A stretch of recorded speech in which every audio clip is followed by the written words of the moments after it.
Gran debate. ¿Alcanza la fuerza del Estado para mejorar la educación en un país, en una nación, hoy en este mundo hipertecnologizado, donde la influencia sobre las personas, los ciudadanos, los estudiantes, los chicos, viene por todos los lados y tiene mucha competencia el Estado para efectivamente formar a la ciudadanía? Estamos con Axel Rivas, doctor en Ciencias Sociales por la Universidad de Buenos Aires, director de la Escuela de Educación de la Universidad de San Andrés y autor del último libro que se llama ¿Quién controla el futuro de la educación? ¿Quién controla el futuro de la educación? Bueno, Axel, Día del Maestro, Sarmiento, siglo XIX, ese Estado naciente, pujante, con un Estado capaz de influir en las almas, en la formación moral de la ciudadanía, versus el tiempo presente. ¿Alcanza con la burocracia estatal de los sistemas educativos para transformar la educación hacia el futuro? Yo me preguntaría qué haría Sarmiento con los algoritmos de hoy, ¿no? Sí.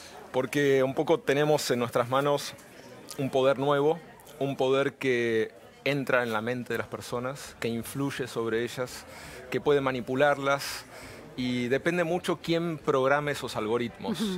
Y es lo que hizo la educación. La educación podríamos pensarla, la escuela, como un algoritmo. El currículum es un algoritmo. Sí. Programa una serie de secuencias para lograr un cierto objetivo. Claro. Entonces uno podría pensar si hay herramientas más poderosas hoy o que compiten o que tienen un poder que quizás nos permite entrar de otra manera a la mente de las personas, ¿cómo debería usarla la educación? Sí. ¿Cómo debería usarla el Estado? Esta me parece es una nueva pregunta y es una pregunta que nos tenemos que hacer en la educación. No la podemos dejar pasar pensando en una nostalgia del pasado humanista, ¿no? Y esa pregunta va más allá de incluir tecnologías de la comunicación y la información, las TIC, las computadoras, los celulares, las tablets, software dentro del aula. ¿Es una pregunta muchísimo más ambiciosa? Mucho más ambiciosa, yo creo que de otro tipo, porque no es solamente el acceso, sino el contenido. ¿Cómo podemos hacer para crear espacios nuevos de aprendizaje? ¿Cómo podemos repensar lo que entendemos por sistema educativo? Un sistema educativo ramificado, ampliado, personalizado, cambiante, dinámico, incluso que empodere a las personas. ¿Cómo podríamos diseñar un sistema educativo así? Las herramientas están cada vez más al alcance de nuestra mano. Necesitaríamos tener conectividad, porque la conectividad pasa a ser un bien fundamental. Claro. Yo creo que ya es un derecho humano fundamental y debería ser eso un piso. Ahora, tener conectividad sin buenas plataformas y sin saber qué hacer tampoco alcanza y no sirve para mucho. Claro, o sea, bueno, vos lo discutís en el libro, la idea de que un obstáculo para esa extensión de la tecnología como, bueno, un aportante al proceso de aprendizaje es que hasta ahora hay enorme cantidad de experiencias y de investigaciones que demuestran que la inclusión de tecnología en el aula no redunda en mejores aprendizajes. Claramente, claramente, y lo sabemos, incluso puede desfavorecer el aprendizaje porque hace todo más difícil, porque lleva tiempo instalar la tecnología, usarla. Porque los maestros no terminan de abrazarla, los chicos no terminan de entender ese uso, para que lo usan para entretenerse y de golpe aparece instalado. Claro, puede dispersar. Puede dispersar. Yo creo que, bueno, tenemos que aprender de quienes lo están haciendo. Y hay un enorme nuevo mercado educativo que vale millones y millones de dólares. Hay mucho dinero invirtiéndose en educación porque se empieza a ver la posibilidad de hacer negocios directamente con el aprendizaje individual de los individuos, o sea, no solamente pasando por las escuelas.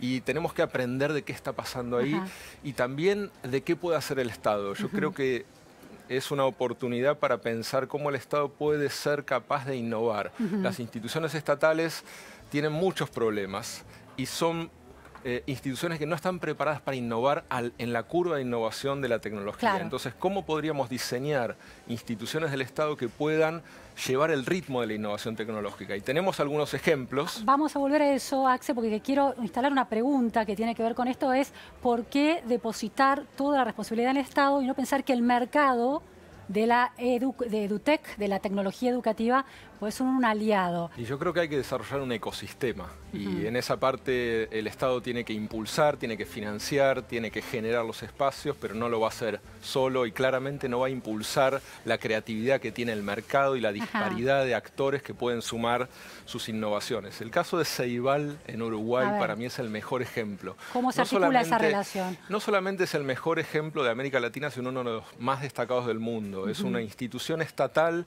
muy separada de las instituciones clásicas, tiene mucha autonomía, mucha capacidad de manejar los recursos de manera muy eficiente, muy rápida. ¿Es transversal a los gobiernos, a las distintas gestiones de gobierno? Y bueno, ha sido una gran apuesta política de separarlo un poco del Estado, pero es una agencia pública y tiene mucha autonomía para tomar decisiones. ¿Y el director de Ceibal sobrevive a los cambios de gobierno? Ha sobrevivido durante más de 10 años, tiene ya 11 años en la gestión, es un gran líder, él, y ha armado un enorme equipo, Miguel Brechner, y ha armado un enorme equipo y está muy calificada profesionalmente, es un área llena de especialistas en tecnología, en educación, en distintos campos, y negocia con el sector privado. Compra licencias de un muy buen videojuego de matemática para poder utilizar gratuitamente en las escuelas públicas. Yo creo que ese tipo de interacción es el que tenemos que lograr. No desarrolla, sino que compra Desarrolla licencias. poco, porque el Estado tiene poca capacidad para desarrollar. Los privados desarrollan mucho mejor, pero el Estado tiene que poder comprar y hacer público un bien privado, para que no se mercantilice. ¿No? Y tenemos ejemplos, yo creo que tenemos que ser capaces de reinventar las instituciones públicas. Para mí el mejor ejemplo es el INVAP en la Argentina. Claro, te iba a decir, yo vengo diciendo hay que crear un INVAP de la educación. El INVAP es una institución que es pública y que desarrolla energía atómica y tecnología espacial. Los satélites que crea el INVAP viajan alrededor del mundo. Los compra Australia, Alemania. En ese caso es un innovador en sí mismo. Vos, la función que estás describiendo de Ceibal es distinta. Es distinta, obviamente. Administra innovación, el beneficio público de la innovación privada. Totalmente, es distinta. Pero es la lógica de aislar en el Estado actores que sepan mucho de educación, que tengan continuidad, liderazgo, con separación del poder político, que tengan mística y que crean que el Estado es el lugar para hacer transformaciones. Axel, hay un libro muy interesante, 2017, de Steve Case, el fundador de AOL, bueno, una de las empresas que en la década del 80, 1985, genera la cotidianidad de Internet en nuestras vidas. Empieza la conexión de los ciudadanos, que se llama La Tercera Ola, la visión del futuro de acuerdo con un emprendedor. Y lo que plantea es que ha habido 3 olas de Internet. La primera para conectarnos, hacernos, que los ciudadanos comunes nos conectemos a Internet.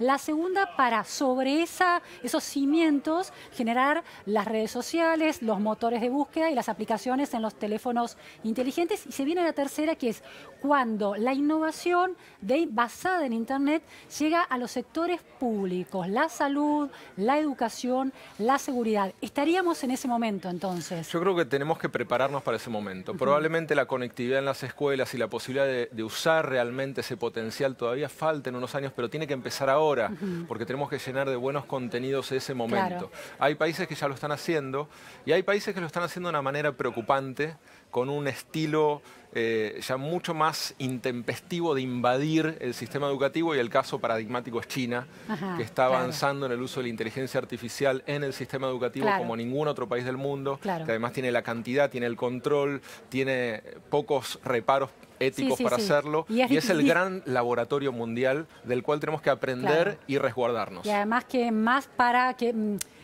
hay un uso de disciplinamiento social también en China de eso.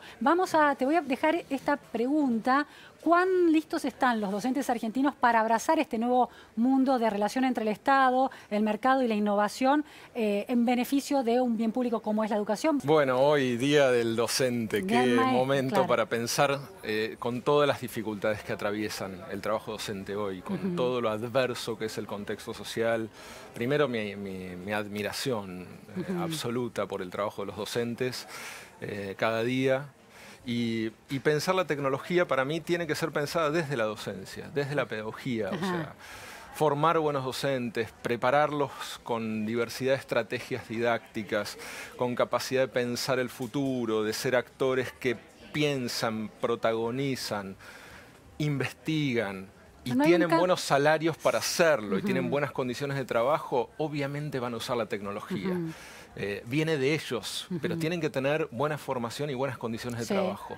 No es la tecnología imponiéndose, es al revés. Es docentes necesitando más para desarrollar su práctica de enseñanza. Claro, aportando su expertise en relación con ese mercado educativo que va a producir las innovaciones. Ahora, en el campo docente, en el campo intelectual docente argentino, hay una resistencia importante ya solamente a la palabra mercado. Sí, bueno, también hay que desarmar un poco las palabras para que no se conviertan en binomios ideológicos o posiciones cerradas. Me parece que nosotros tenemos que abrir, y sobre todo los que pensamos la educación tenemos que ser capaces de escapar a cualquier posición de clausura epistemológica que nos impide pensar. Nosotros tenemos que hacer pensar. Si mercado no sirve, usemos otra palabra que sirva mejor para entender la complejidad, porque mercado también es el autor de un cuento maravilloso de literatura infantil. También es mercado, es un autor que va a vender su producción intelectual, su producción artística, para que alguien lo convierta en un libro, para que niños del mundo se iluminen de otra manera. También eso es mercado. Y también mercado es Pearson, la mayor empresa educativa del mundo, que está conquistándolo todo y que se puede adueñar de la vida de nuestros niños. Son las dos cosas del mercado. ¿Es posible una relación virtuosa del Estado con una empresa como Pearson o parecida a esa?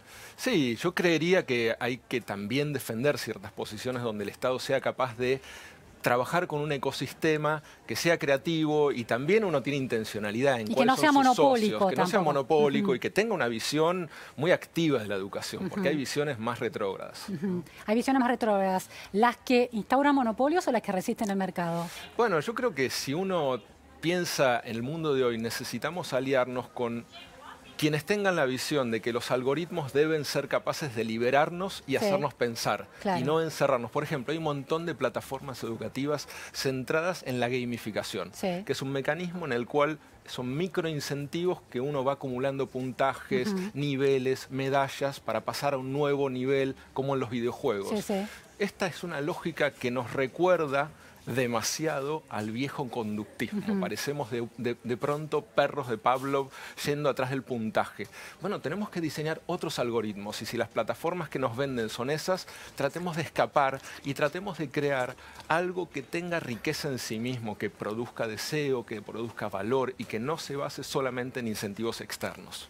Muchísimas gracias, Axel Rivas, por estas precisiones.